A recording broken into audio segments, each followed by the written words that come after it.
Well, hi everyone, this is Dr. Schroeder with this week's video introduction to week number 5 in RNRS 272, our class in Concepts of Professional Nursing.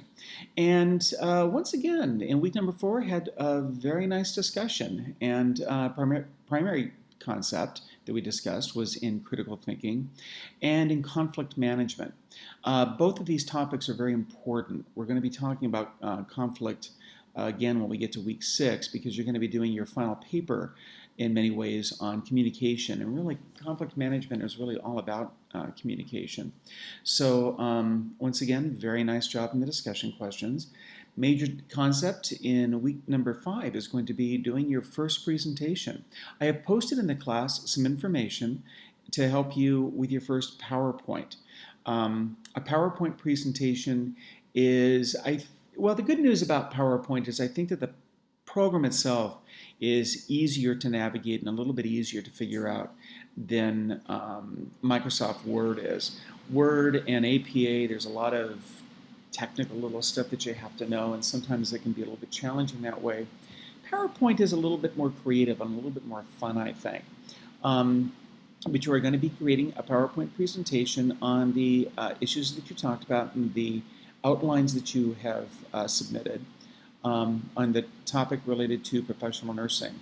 I am going to have feedback on all of your outlines no later than tomorrow. All your grading will be caught up by tomorrow evening. Now, I'm recording this on Monday, so when I say tomorrow, I'm really meaning Tuesday of week 5.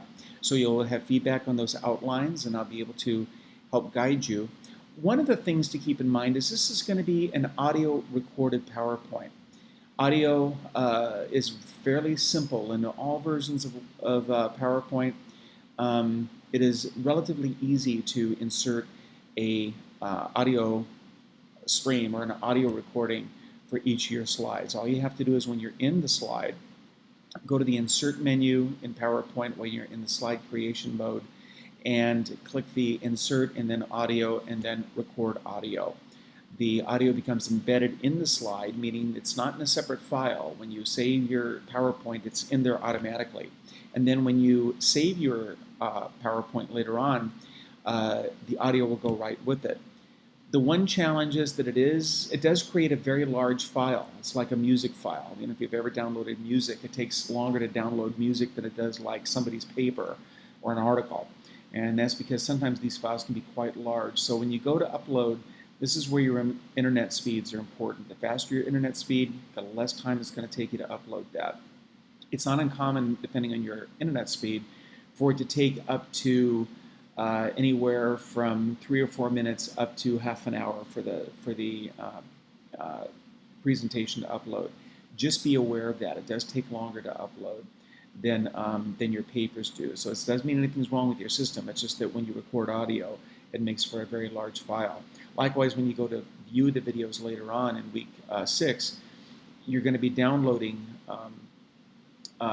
files based on a group that you're going to be assigned to.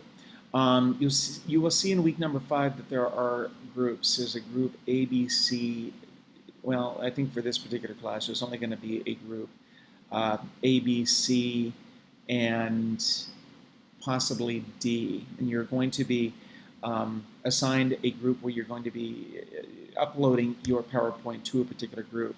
The reason I do that is because for you to have to go in and download and look at everybody's PowerPoint, that takes a long time. So in week number 6, you're going to be giving feedback on each other's presentations. You're only going to be required to do 2 other students' videos, and I'll be covering that in week 6. When you see in week 5 that there are groups, you will be assigned to a group. I will be posting those by the end of the week, and you will just post your PowerPoint to that particular group. That's the only place that you really have to submit it.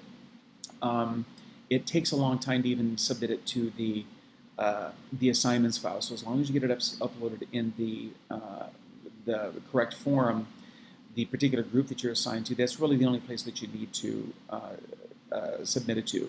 I'll be able to download it and grade it from there. Another thing I wanted to cover is it's very, very, very important. You need to be able to see the feedback that I've left you in class. I've left you some information on how to access or how to see your the paper feedback that I gave from week number 2. It's important for you to review that if you haven't already by the before you get to that final week of class, because well, if you can't see my feedback, you don't know what you have to really work on improving in your APA and in your writing skills. Just to review, in your assignments folder, you will see next to your where you submitted your paper a little colored icon. It's either going to be the color green, yellow, or red. If it's blue, that means that there may be a problem with it. It means it wasn't uploaded as a Word file. It was submitted as a text file. It needs to be, you need to upload always as a Word file. When you click that little icon, it will open your paper in Turnitin. When you get to Turnitin, the default is it's going to go straight to your originality report. And all that is that's just a report that shows where you have copied information from another file. And I've left you some information, most of you on that, or some of you on that. But you'll see that up at the top left-hand corner of the screen, you will have originality and then another option for grade mark. Click grade mark, and that's where my little comments show up. Please send me an email if you are unable to see that. If you're not able to see my feedback, it's important that you contact me as soon as possible. Send me an email. I will walk you through it and problem solve why you may not be able to see that. But reviewing paper feedback is important. Don't try to tackle that week 6 paper without seeing my feedback first, because that feedback is important. But discussions have been great. I've been giving feedback on your discussions and on your discussion feedback. Remember, your initial discussion question should be a thorough discussion of the answer that's being presented. This week we're going to be talking about, this week we're going to be talking about environment of care and concepts of environment of care. And so it's important for you to remember, refer to the class materials, refer to the material presented in the textbook, and always refer to that. Always cite at a minimum the textbook and the course materials when you go to answer those questions.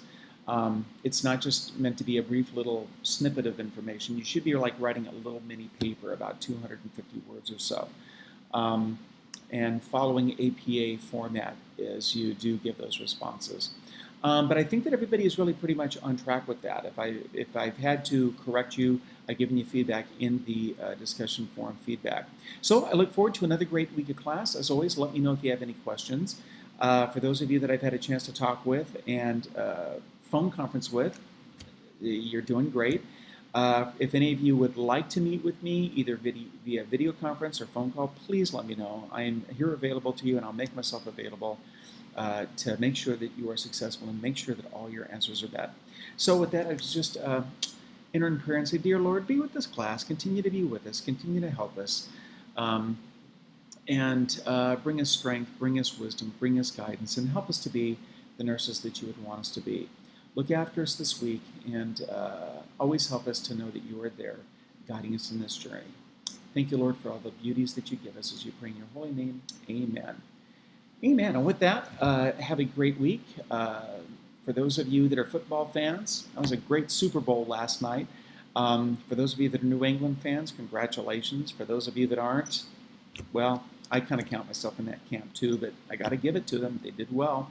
For those of you that don't really care about football or aren't football fans, well, just be tolerant of those that are. That was kind of sort of a big deal. So God bless you. I'll see you all in class and see you in the discussion forums.